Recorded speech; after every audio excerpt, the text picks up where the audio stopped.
Hi, this is Mark. Welcome back to my channel, What Burns My Ass, the channel where I tell you the things that burn my ass, and you tell me whether or not they burn your ass too. So this video is going to be about the presidential address that occurred last night on March 4th, 2025. Now I want to discuss the things that occurred during that address that were disrespectful. The Democrats acted like petulant children, and I'm not just discussing what Al Green did to get himself censured by Congress. I'm talking about the fact that the Democrat Party sat on their hands during the entire address. They disrespected that tradition and they disrespected the office of president.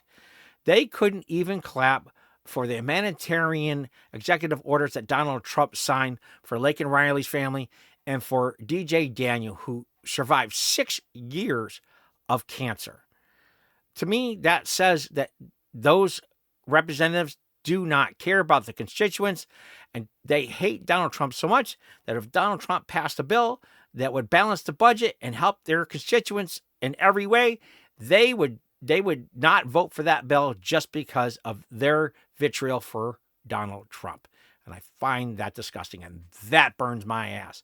So stay tuned for the rest of the video, and we're going to discuss all the other occurrences during this address, and you're going to find out all the other things that they did to burn my ass.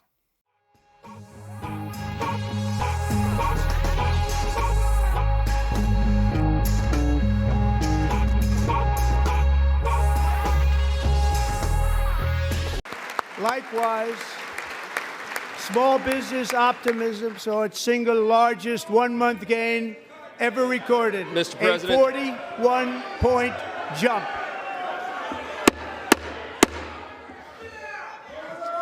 Members are directed to uphold and maintain decorum in the House and to cease any further disruptions. That's your warning.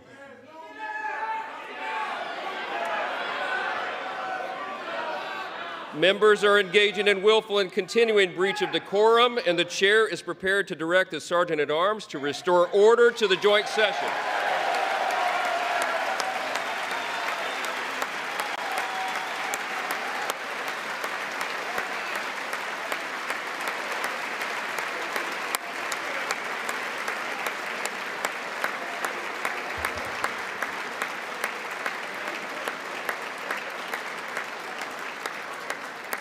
Mr. Green, take your seat.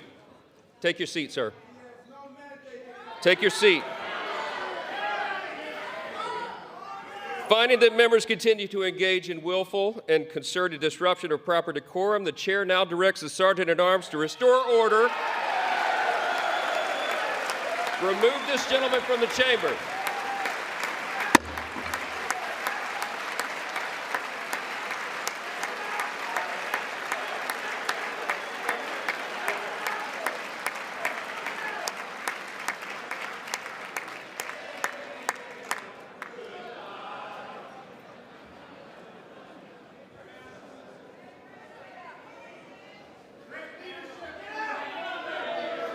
Go.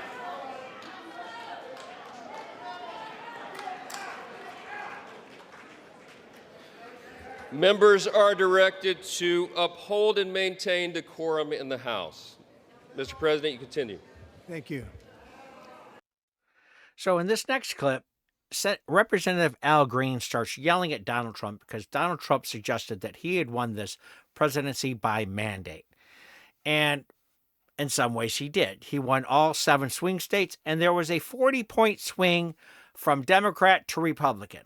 So he sees, but Al Green thinks that because Donald Trump only won 1.9% more of the popular vote than Kamala Harris, that was not a mandate. But if you think about how long it's been since any Republican has won a majority of the popular vote, it was a mandate. But he doesn't see it that way. He doesn't want to see it that way because he loathes Donald Trump so much that he could never admit that Donald Trump was successful or succeeded at anything or is capable of doing anything positive for the American people. And then, of course, Donald Trump went on to brag and compare himself to George Washington, which ticks a lot of people off. And so I kind of understand mixed feelings towards Donald Trump. But for the most part, I'm very happy with the last 40 days. And if you look at the numbers or any of the ratings or statistics that were put out during these last 40 days, most of the American public are pretty happy with what he's doing. And I think we're all waiting to see where this is going to go. Because in my mind, it's either going to go extremely well or it's going to be a disaster. Because I think he's playing a little bit of a chemistry game with our economy. And because there was things that succeeded in our past that he's trying to bring back. And hopefully in this economy, they will succeed. But that all remains to be seen. See, I'm very open-minded about Donald Trump. I mean, I like a lot of things he does, and I'm open-minded that he will be successful as president. But every president does this at the beginning of every term or during the campaigns, making all kinds of promises of things that never occur. So this all remains to be seen, but I am excited. Anyways, let's go on to the next clip, and we're going to find out the other things that went on and other things that Donald Trump promised during this address. So stay tuned. Over the past 6 weeks, I have signed nearly 100 executive orders and taken more than 400 executive actions, a record to restore common sense, safety, optimism, and wealth all across our wonderful land. The people elected me to do the job, and I'm doing it.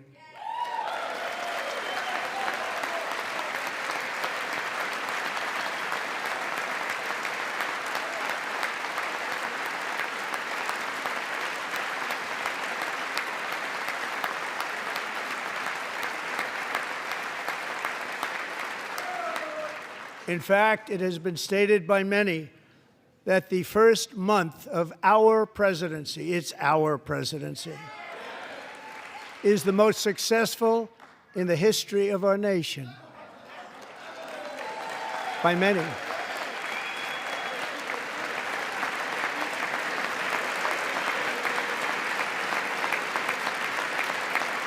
And what makes it even more impressive is that, do you know who number 2 is? George Washington. How about that? How about that? I don't know about that list, but we'll take it. So in this last clip, Donald Trump discusses several things that he has, several strategies he has to bring our economy back, to lower inflation, to make everybody's lives better. And of course, he knows that no matter what he's going to say, no matter what he could come up with, the Democrats are still going to sit on their hands. They still loathe him. There's nothing that he could do as possibly right. So he finally points it out, and it's kind of taunting them in a way, but I kind of understand where he's coming from.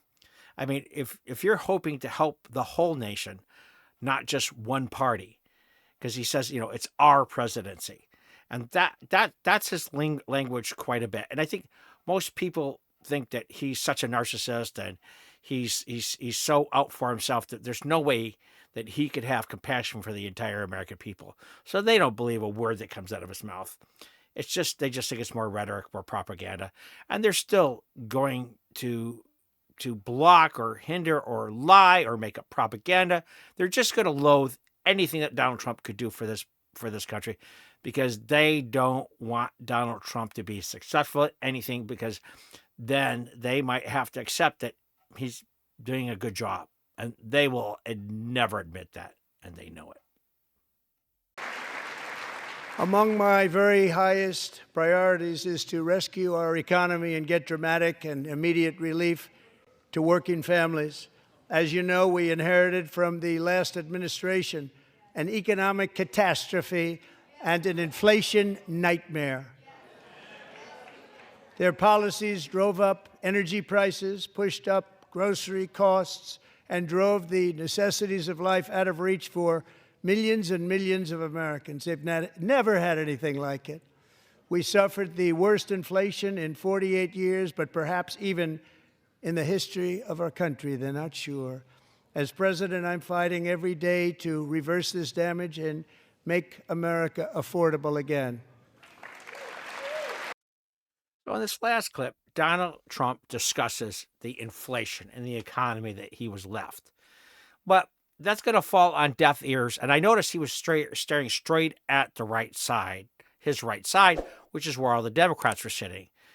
And he was trying to make them see the truth. Because I've talked to a lot of Democrats on Facebook, and I've talked to a lot of Democrats face to face, and they all believed somehow that the economy was fine when Joe Biden left. Oh, inflation was only 2.8%, and unemployment was extremely low. And I'm thinking to myself, what planet did you live on? I mean, unless you're very comfortable, most people had to struggle and are still struggling now, even though Donald Trump's administration has begun. And yet, if people have no compassion or empathy, they refuse to see that. I happen to be one of those people. I've been struggling because all my bills, several of my bills went up. One of my bills went up over 100%. My insurance bill. Do you understand what that does to somebody who's living on, making their bills, paying their bills on time, but just making barely enough to do that? I think a lot of people can relate to me as far as that's concerned. And I don't think the Democrats, who used to be for low income and middle class people, get that anymore. They're more concerned about making Donald Trump look bad. And that burns my ass. And to that end, I have created the brand new Department of Government Efficiency, DOGE.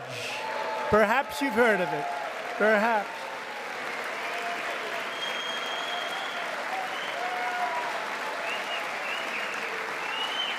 Which is headed by Elon Musk, who is in the gallery tonight.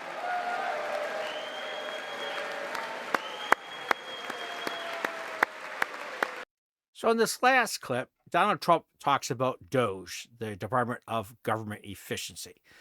And he hired Elon Musk to take it over. And of course, you got all these people that say that Elon Musk has no right to public information. I mean, they have every reason in the world they think that they should hate Elon Musk. I continually ask people, what did Elon Musk do to you that you hate him so much, other than support Donald Trump, or that you hate him just because he's so rich? I mean, I don't think honestly, I'm not a big fan of people that being that ridiculously rich, but that's what our government allows. That's what our laws allow. So why do you hate him? Because he is rich and successful. Anyways, the point is I'm excited for DOGE. I hope they find all the cut. It kind of makes me mad that it seems like they made up some lies about some of the cuts that they found. And also they laid off several people that they shouldn't, like the people that fire our nuclear missiles. And I think they also laid off too many air traffic controllers that they had to ask them to come back. So, and Elon Musk is a brilliant person. So I got to imagine it's probably one of his younger underlings that are helping with DOGE. Probably made one of those mistakes because, Elon Musk is pretty intelligent. Well, supposedly so are the kids he hired. But anyways, the point is that was a big mistake, and they need to be more careful if they don't want to give the American people the wrong idea. And I mean, the fact that he's involved in this at all is terrifying people. Oh, what does a foreigner have the right to our personal information? Even though they fail to realize that their insurance company has all the same information, their bank has all the same, their credit cards have all the same information. Anybody they ever got a loan, anybody they got an official loan from has all that information. What is Elon Musk going to do with a person who makes $20, $30, $40, $50, $60,000 a year income tax? What is he going to do with it? He has no interest in it. It's all just facts and figures for our country this size. I don't understand why people are taking it personal, but they do. Anyways, let's move on. And in the near future, I want to do what has not been done in 24 years, balance the federal budget. We're going to balance it. So in this last clip, Donald Trump discusses that he's going to make an attempt at something that hasn't happened since Bill Clinton, which is balance the budget. And I'm excited for that. I really hope he accomplishes that. I think that would really do a lot for the stock market, for the American people, and for the economy. And I think it would send ripples around the world if the economy of America is doing well. My fear is he's taking into the fact that he's going to find enough fraud and abuse, and he's going to try some of these tricks with the tariffs. And if they don't work in today's economies, could go south. I'm hopeful. And I hope he's successful. I'd love to see our economy turn around. I'd love to see the world's economy turn around, but that all remains to be seen. Administration has launched the most sweeping border and immigration crackdown in American history, and we quickly achieved the lowest numbers of illegal border crossers ever recorded. Thank you.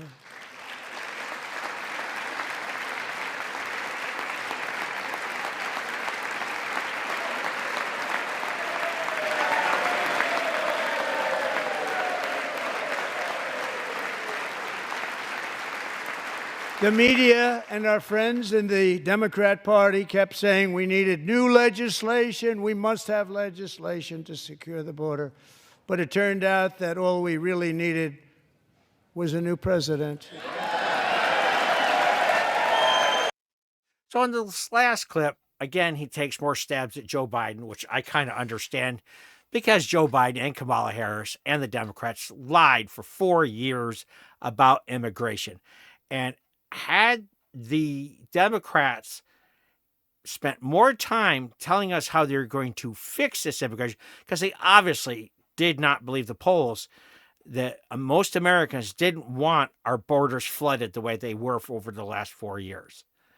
So Donald Trump is trying to drill it into the heads of the Democrats, and the American people already know. I mean, several of the polls show nearly 80% of Americans are supporting getting rid of illegal immigrants, especially the ones that have committed crimes. And the Democrats aren't catching on to that. They need to change their strategy. What they need to do is, if Donald Trump only fixes the border crisis and lowers the immigration over the border, that's still not immigration reform. So the Democrats should spend the next 4 years, that if Donald Trump fails to address immigration control and immigration policy reform, they could lose the next election, because that's a very important thing that a lot of American people would vote on either way, depending on who fixed it. So they need to get their act together. And countless other nations charge us tremendously higher tariffs than we charge them. It's very unfair. India charges us auto tariffs higher than 100%. China's average tariff on our products is twice what we charge them. And South Korea's average tariff is 4 times higher. Think of that, 4 times higher. And we give so much help militarily and in so many other ways to South Korea, but that's what happens. This is happening by friend and foe. This system is not fair to the United States and never was, and so on April 2nd, I wanted to make it April 1st, but I didn't want to be accused of April Fool's Day. That's not, just one day cost us a lot of money. But we're going to do it in April. I'm a very superstitious person. April 2nd, reciprocal tariffs kick in. And whatever they tariff us, other countries, we will tariff them. That's reciprocal, back and forth. Now, in this last clip, Donald Trump discusses his tariff strategies, which is terrifying, because if they don't work and there's a huge tariff war, that could really put major damage in our economy. But hopefully he's found a way to balance things out, because I see his point. I mean, obviously, if we're sending out goods and countries are tariffing our goods coming into their country 2 and 3 times more than what we're putting, the tariffs that we're putting on their products, that's not fair. And I think a lot of American people agree with that. But in the past, tariff wars have been a disaster. So hopefully he's going to find a way to balance the tariffs and that they kind of settle in and don't rock the boat too much. I think he kind of admitted that there's going to be some rocky, there's some choppy waters in the economic future, and I could see that. So it's going to be interesting to see where things go. Anyways, let's move on. Joining us in the gallery tonight is a young man who truly loves our police. His name is DJ Daniel. He is 13 years old, and he has always dreamed of becoming a police officer.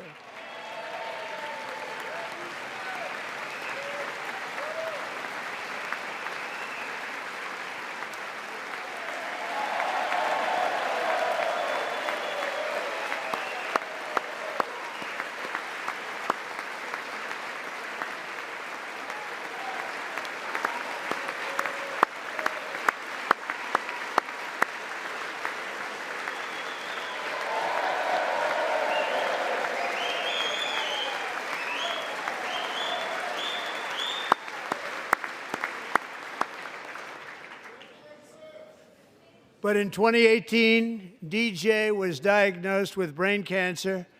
The doctors gave him 5 months at most to live. That was more than 6 years ago.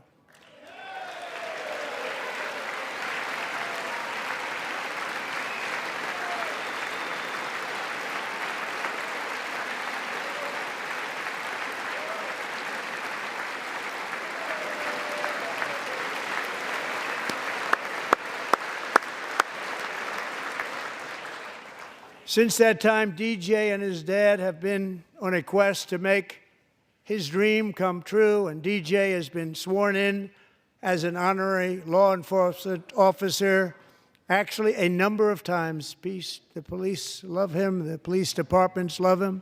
And tonight, DJ, we're going to do you the biggest honor of them all. I am asking our new Secret Service Director, Sean Curran, to officially make you an agent of the United States Secret Service.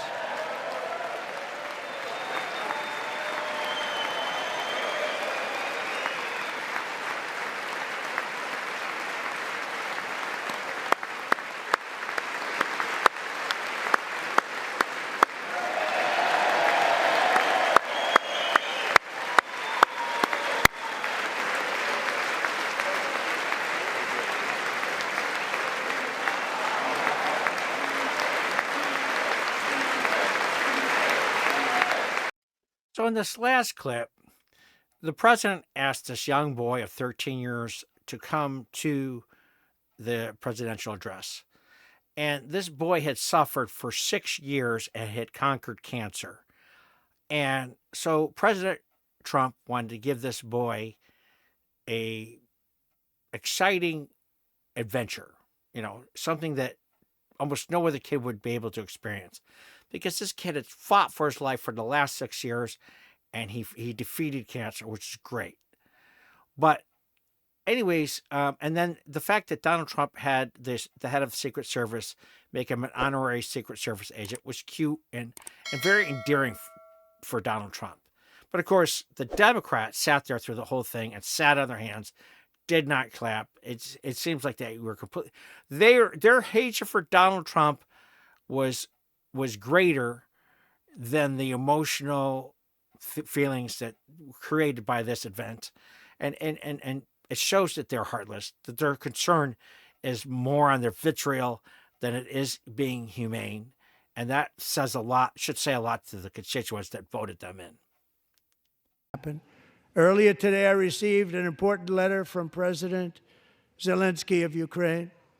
The letter reads, Ukraine is ready to come to the negotiating table as soon as possible to bring lasting peace closer. Nobody wants peace more than the Ukrainians, he said.